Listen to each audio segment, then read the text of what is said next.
할렐루야. 기도하니까 참 좋으시죠. 예배하니까 좋으시죠. 저는 이 리디머 처치를 섬기고 있는 임지훈 목사입니다.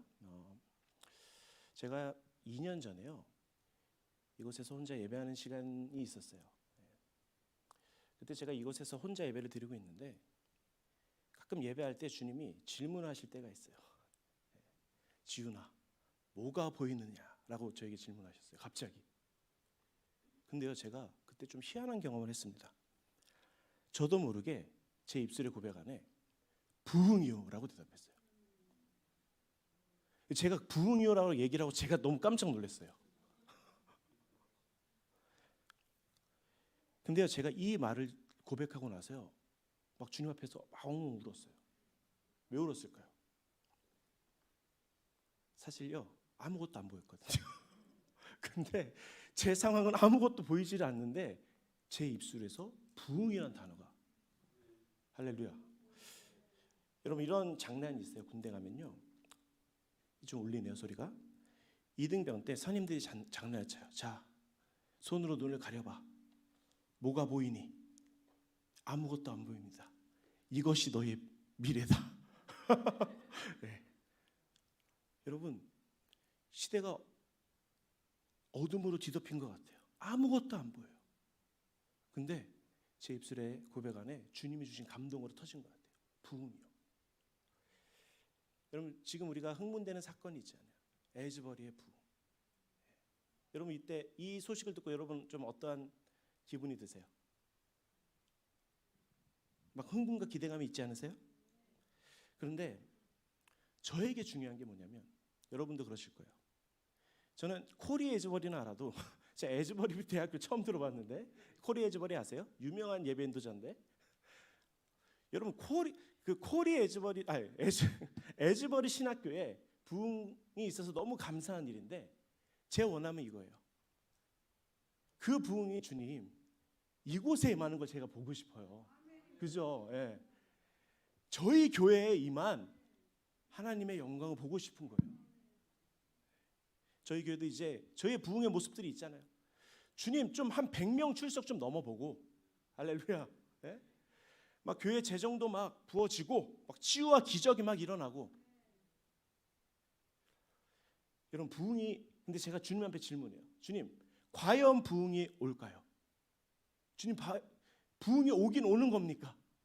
저쪽 미국 땅에 오는 거 말고 지금 저 이곳에. 근데 주님이요, 이런 감동을 주세요. 사실 부흥은 달려오고 있습니다. 여러분, 하박국 2장 3절에 이런 말이 있습니다. 이 묵시는 정한 때가 있나니 그 종말이 속히 이르겠고 결코 거짓되지 아니하리라. 비록 더딜지라도 기다리라. 지체되지 않고 반드시 응하리라. 여러분, 우리를 부흥케 하시는 주님, 그분이 사실요 부흥을 더 갈망하십니다. 그 부흥을 가지고 우리 가운데 달려오고 계세요. 지체되지 않고 반드시 응하리라. 할렐루야. 제가 계속해서 이 기도회를 통해서 또 저희 교회 안에서 기도회를 하면서 주님이 주시는 마음이 있어요. 이사야 55장에 나를 만날 만한 때에 찾으라. 가까이 계실 때에 나를 부르라. 여러분, 지금은요 주님을 찾을 때입니다. 무엇보다요 주님이 가까이 계실 때예요. 근데 그 뒷구절 잘 아시죠? 그런데 너의 생각과 나의 생각은 다르다. 너의 길과 나의 길은 다르다. 네. 이런 질문 같아요. 너가 생각하는 부흥과 내가 생각하는 부흥이 다르다.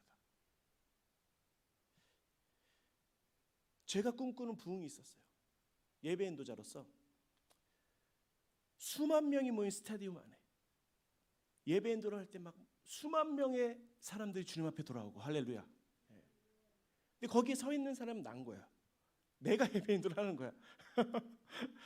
그곳에서 막 주님의 이름을 높일 때 많은 자들이 막 주님 앞에 엎드리고 회개하고.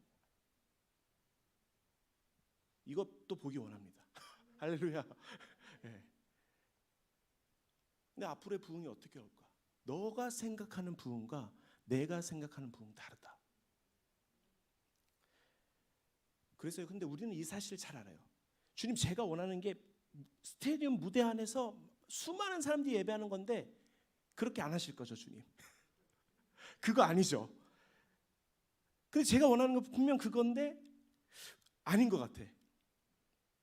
그래서 우리가 기도해요. 그렇다면 주님의 계획과 주님의 생각과 주님이 생각하는, 주님이 펼치시는 부흥의 모습이 무엇입니까? 여러분, 우리가 이곳에 모여서 기도한다는 것은요, 우리의 생각과 우리의 길을 주님 앞에 투영하는 것이 아닙니다. 어떤 우리의 좋은 계획과 우리의 어떤 좋은 기획을 주님 앞에 보고하는 게 아니에요. 그래서 주님 앞에 허락받는 게 아니에요. 덕호를 향한 하나님의 계획과 길이 무엇일까? 주님이 이것을 통해서 무엇을 하기 원하실까? 여러분, 우리가 알 수 없어요, 사실. 저와 재성 목사님이요, 이 길이 명확하게 어떤 길인지 알고 갈까요? 사실 많은 목사님들이 아는 척을 많이 합니다. 보인다는 거예요. 부흥의 때가 보인다. 근데 저희는요, 하나님이 우리 안에 관계 안에서 풀어가시는, 또 이 기도를 통해서 풀어가시는 그냥 하루하루를 걸을 뿐이에요. 주님이 그 길을 여셔야 돼요.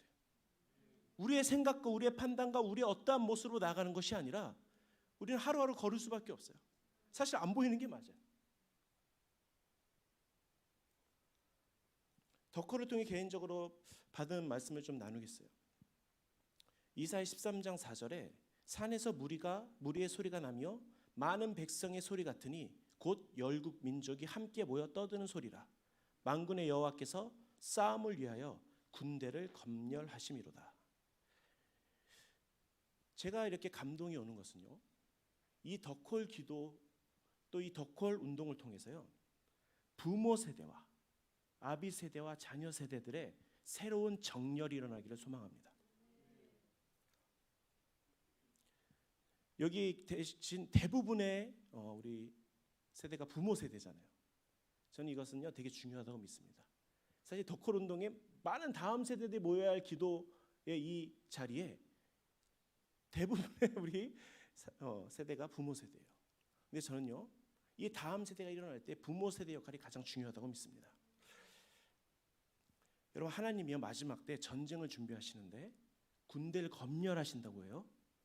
근데 이때요, 아비 세대의 위치가 있습니다. 자녀 세대의 위치가 있습니다. 각자의 부르심의 위치가 있어요. 각 교회의 위치가 있습니다. 저의 기도는 이거예요. 주님, 제가 이제 다음 세대를 섬길 때 주님, 저의 위치가 어디입니까? 제가 무엇을 해야 할까요? 몇 년 전에 재성 목사와 저희 공동체와 다른 공동체와 함께 이스라엘을 간 적이 있습니다. 그때 느보산에 올랐어요. 요르단에 있는. 여러분, 이 느보산이 어딘지 아시죠? 모세가 신명기 마지막 장에 죽기 전에 마지막에 올라가서, 그곳에 올라가서 이제 주님이 가나안 땅을 보이십니다. 말씀해 보면 모세가 모압 평지에서 느보산에 올라가 여리고 맞은편 비스가 산 꼭대기에 이르매 여호와께서 길앗 온 땅을 단까지 보이시고 또 온 납달리와 에브라임과 므낫세의 땅과 서해까지 온 유다 땅과 네겝과 종려나무의 성읍 여리고 골짜기 평지 소알까지 보이시고 다 보이시는 거예요. 근데 주님이 말씀하세요. 너는 그리로 건너가지 못하리라. 여호수아 세대가 정복할 모든 땅을 보여주십니다. 이 모세는요, 여호수아 세대가 들어갈 모든 땅을 알고 있었어요. 하나님이 가장 높은 곳에서 보이셨어요. 그런데 그곳에 함께하지 못합니다. 근데 이 신명기 말씀에 보면요, 모세가 하나님 앞에 아래요. 가나안 땅에 들어가고 싶어요, 주님. 근데 하나님이 뭐라고 말씀하시냐면 내가 그것으로 족하다. 여러분, 우리의 어떤 믿음의 여정과 삶의 여정에는요, 우리가 주님 어떤 믿음으로 길을 여실 때 우리가 계속 직진해 가는 것이 아닙니다. 우리의 믿음의 여정은요, 가고 멈춤에 있습니다. 여러분 이런 표현, 이런 노래 아시죠? 주님 말씀하시면 내가 나아가리다. 주님 뜻이 아니면 내가 멈춰서리라. 나의 가고 서는 것 주님 뜻에 있으니. 오 주님 끝까지 할까요? 나를 이끄소서. 뜻하신 우리가 뜻하신 그곳에 나 있기 원함. 이게 우리의 고백이잖아요. 근데 우리의 여정은요 멈춤이 있어요. 어느 때.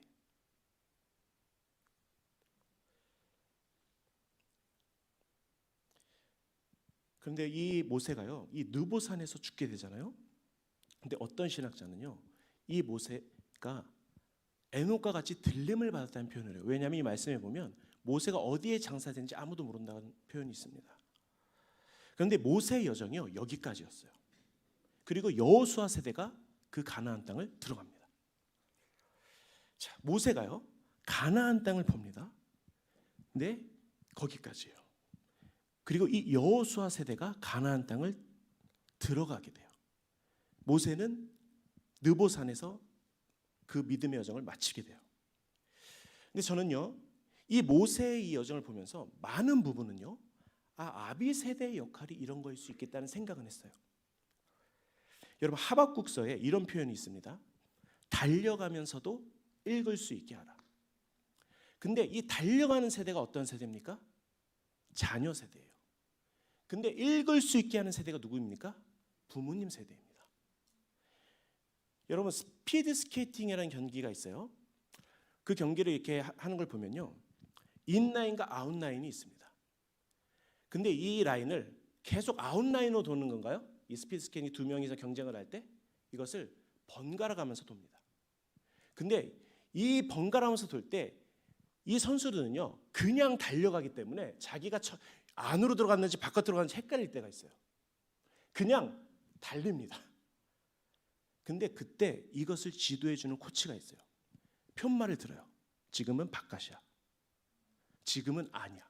그러면서 어떠한 코칭도 진행하냐면요.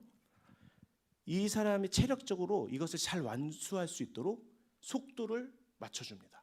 야, 지금 너무 너 페이스가 좀 빨라. 좀 천천히 가. 근데 한 번은요. 유명한 캐나다 선수가 정말 이 사람이 1등 후보였어요. 결국 1등으로 골인을 했는데 이 코치가 안쪽으로 들어가야 할 라인이었는데 지금 바깥쪽이야 해서 바깥으로 들어갔습니다. 그래서 실격됐어요.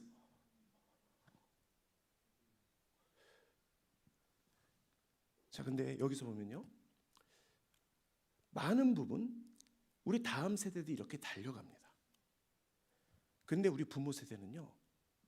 달려가면서 읽을 수 있게 하셔야 돼요. 이 묵시와 하나님의 비전과 하나님의 꿈을 펼쳐들고 여기야. 지금 오른쪽이야. 바깥 라인이야. 지금 안쪽 라인이야. 지금은 페이스가 너무 빨라. 좀 천천히 가.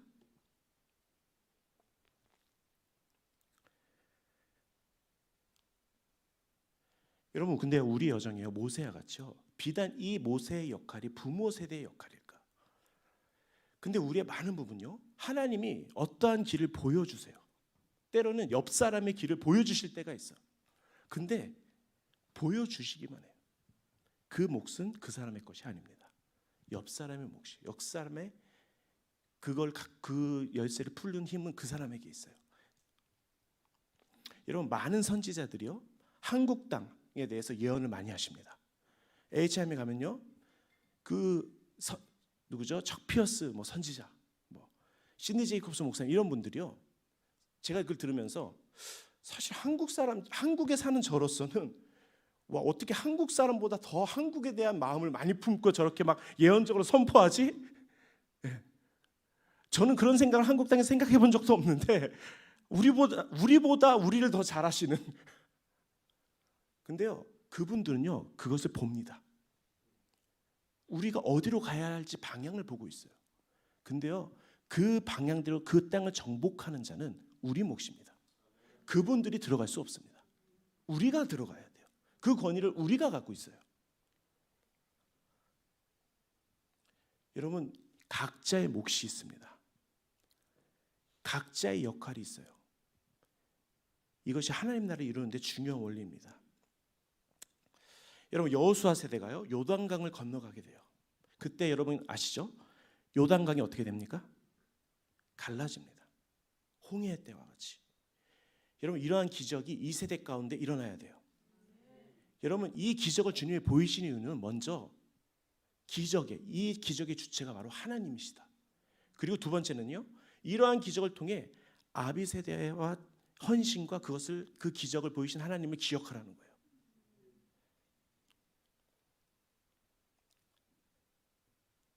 여호수아 3장 4절에요. 너희가 그 사이 거리가 2000규빗쯤 되게 하고 그것에 가까이 하지는 말라. 그래야면 너희가 행할 길을 알리니 너희가 이전에 이 길을 지나보지 못하였음이니라 하니라. 이 요단강을 건너기 전에요. 먼저 제사장들이 앞장섭니다. 그리고 2000규빗 멀리 떨어져서 가라 그래요. 왜 그래요? 너희가 행할 길을 알리니 너희가 이전에는 이 길을 지나보지 못하였습니다. 여러분 누군가는요. 그 언약궤를 메고 먼저 앞서가야 돼요. 길을 열어야 돼요. 이것을 가는 자는요. 이 길에 대한 이해가 있는 자예요. 먼저 가본 자예요. 여러분 언약궤를 메고 먼저 간 세대가 있습니다. 그리고요. 이 언약궤를 메고 이 요단강이 이제 갈라지고 이 제사장들이 이 영광의 무게를 감당하고 그 마른 땅 위에 서 있습니다. 제가 믿기로는요. 제가 리디머 처치에 오면서 이러한 감동이 있었어요. 오랜 세월 동안 이 임재를 감당하고 그 마른 땅, 척박한 땅에 다음 세대를 위해 헌신한 부모 세대가 있었다. 이것을 포기하지 않고 모든 세대가 지나가기까지 버텨오고 견뎌온 세월이 있었다. 그 제사장들의 그 영광의 무대를 감당함으로 인해 모든 백성이 그 요단강을 건너가게 됩니다.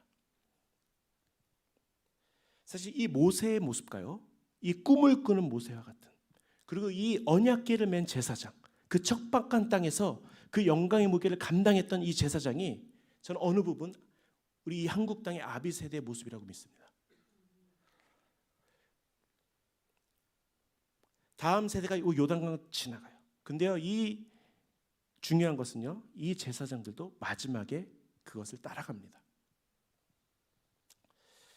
여러분 이러한 일들을 통해서 제가 믿기로는요, 여호수아 군대와 같은 자들이 일어나고 정렬될 것을 믿습니다. 하나님이요, 각자의 자리와 위치에 대해서 말씀하세요. 나의 역할은 어디인가? 제가 덕걸 기도회를 하면서 주님 우리가 어떻게 가고 어떻게 멈추고 내가 어떠한 일을 해야 됩니까? 그래서 제 안에는 이게 중요한 거예요. 주님 내가 이 기도회를 통해서 무엇을 남기기 원하십니까? 어떠한 위치에서 무엇을 열어가기 원하십니까? 여러분 여기 많은 아비 세대 분들이 있습니다. 제가 감히 여러분들에게 말씀드리고 싶은 것은 여러분 이 다음 세대를 위해 이 영광의 무게를 버텨주십시오. 그 마른 땅 위에서 모든 세대가 약속의 땅에 지나갈 때까지 그 임재의 무게를 감당해 서 있는 그런 무게를 견뎌서 그 땅 가운데 버텨주시는 우리 부모 세대 되기를 예수 이름으로 축복합니다. 여러분 이것을 통해서 저는 모든 세대가 정렬되고 여호수아 군대로 일어날 것을 믿습니다. 이 시즌에 권위의 정렬, 부르심의 정렬, 새로운 정렬들이 필요해요. 누구는 손의 역할을 해야 되고 누구는 발의 역할을 할 사람이 있습니다. 어떠한 사람은 모세로 일어나야 되고 어떠한 사람은 그 언약궤를 맨 제사장이 되어야 되고 어떠한 사람은 여호수아 같은 자도 일어나야 될 줄 믿습니다. 저는요 이러한 모든 세대의 연합과 각자의 위치와 각자의 역할을 깨달아 이것이 하나님 나라로 전진하는 그러한 덕홀 운동이 되길 예수의 이름으로 축복합니다. 우리 시간 좀 더 기도하고 우리가 마무리했으면 좋겠습니다.